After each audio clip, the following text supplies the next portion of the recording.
what you want, what you want.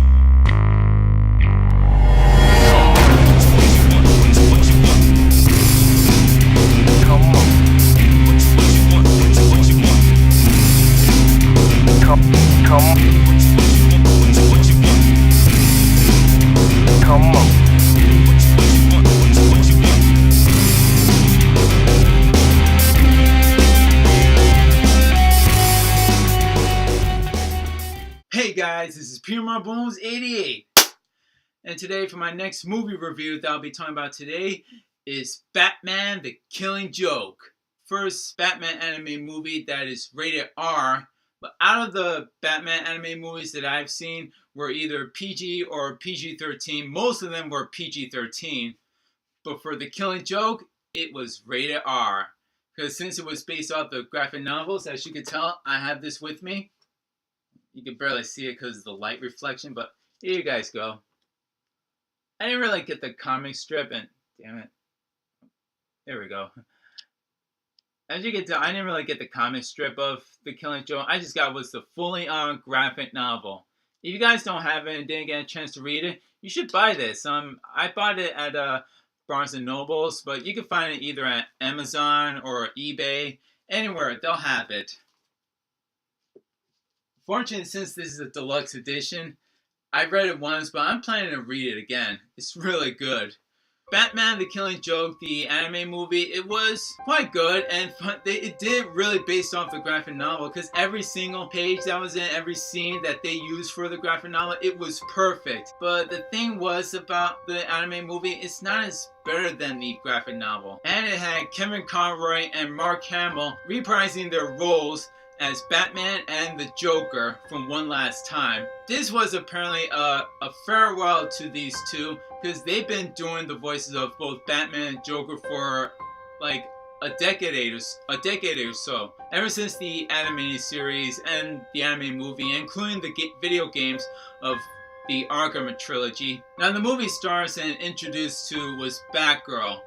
And I was thinking to myself, wait a minute, Batgirl? Isn't this supposed to be about Joker's story? Batman could be a side character too, but it should be about Batman and Joker fighting off. But mostly it's always Joker's story about how Joker became the Clown Prince of Crime. The introduction for Batgirl, it felt like it was dragging. I wasn't really bored at it, but I just felt like they kept on dragging it. They should have kept her like just a little shortened, like about 2 minutes for her to be introduced, and then we get into the Killing Joke story. Reminds me of Kick-Ass 2, where we see most of the time is Hit Girl, because Hit Girl was the main character and Kick-Ass was the side character. So this is the same thing as the anime movie. This was most of the time is Batgirl's story, and then Joker and Batman were just the side characters. Of the direction they were trying to step on, they were trying to make it a little more intense and seeing just Batman and Batgirl just fighting off crime, stopping thugs from drug dealers or whatever. Now, don't get me wrong, folks. I love Batgirl.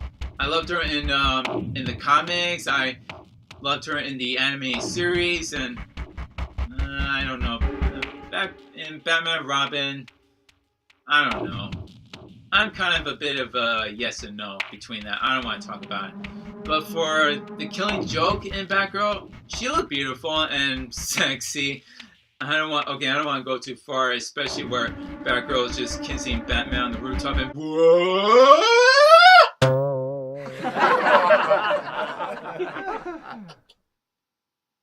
okay. Wow. I did not expect that. Okay, this was quite of a twist. Batgirl and Batman making out up on the rooftop. I would never see those two just making out. I would see Batman as more like of a father than just, being a lover. I never expect Batgirl just kissing Batman and then just starting having sex. Okay, so it was rated R, but we didn't really see Batgirl's boobs. For Batgirl's character, I just see her as a whining, complaining, bitching girl that just wants to be better than Batman. But up to the second half of this movie, there we go find see is the actual Killing Joke film. what they should have done, they should have cut that first half out and put it into the special feature saying Batgirl's short film. Everything that was based off the graphic novel and was into the animated series, Batman interrogating the lookalike Joker, the Joker shooting at Barbara and kidnapping Commissioner Gordon going all insane, the Joker's background story, and finally at the end, Batman and Joker laughing together. The animation was very quite almost well done. Some were very good and some were not really done. Like, it was quietly almost unfinished, and some of the animation, the color of the environments were not quite blending to the environment. I don't know, maybe it's just me, maybe it's my eyes, I don't know. It's just something that some of these scenes were quietly not really finished, or they had to be undone, and they didn't really have the time. They kind of rushed it. In the graphic novels, they made it more darker, they made it more gothic, and they try to do the same thing. The Killing Joke, I say, is worth watching. But if you like the graphic novel, The Killing Joke, then the movie, and if you're not interested in seeing that movie, you just want to stick to the graphic novel, that's fine. I'll probably just read the graphic novel again anyways. There was one thing that really interested me. Tim Burton said, "I love The Killing Joke. It's my favorite. It's the first comic I ever loved." And I have to agree with Tim Burton. And since he directed the 1989 film Batman, 2 thumbs up for you, Tim Burton. One thing that left me really clueless is at the end where both Batman and the Joker started laughing, and then after a while the Joker stopped laughing, and then we hear mostly it's just Batman laughing. In the graphic novels, we do see them both laughing, and cops were coming in, and Batman was starting to, I think, choking him or strangling him to death or something, like he just lost it. But in the animated movie, we just see them both laughing, and camera was going pinning down up to the puddle, and we hear mostly it's just Batman laughing. Now I kept asking myself, did Batman kill the Joker, or did he just let the Joker get away? Like, he just let him go? I don't know what happened. I just want to know, what the fuck did Batman do to the Joker? What did he do? Oh my god. Oh man. Every time, I always read this graphic novel and I always look at the end and I just keep seeing myself and keep asking myself, what the fuck did he do to the Joker? Did he kill him? Did he let him get away? Fuck.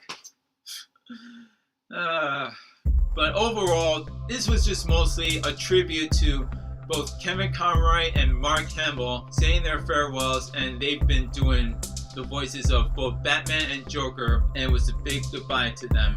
They'll probably pass on the torch to somebody to be the next Joker and to be the next Batman. So just to rate this film, for The Killing Joke, I would have to give it a 8 out of 10. It's worth watching, and as you guys are definitely interested in watching The Killing Joke, then go for it. Definitely watch it.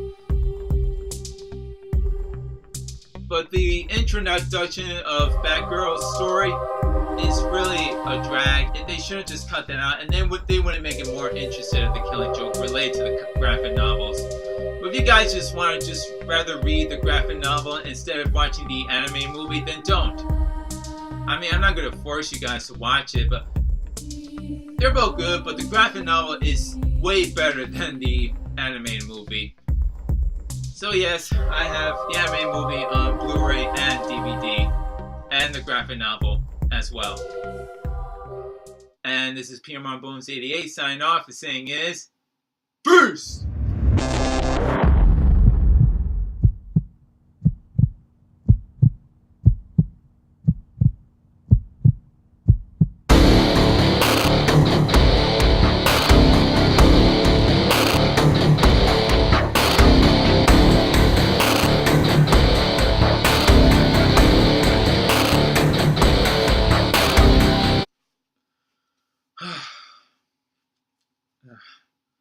I really gotta deal with this bug bite.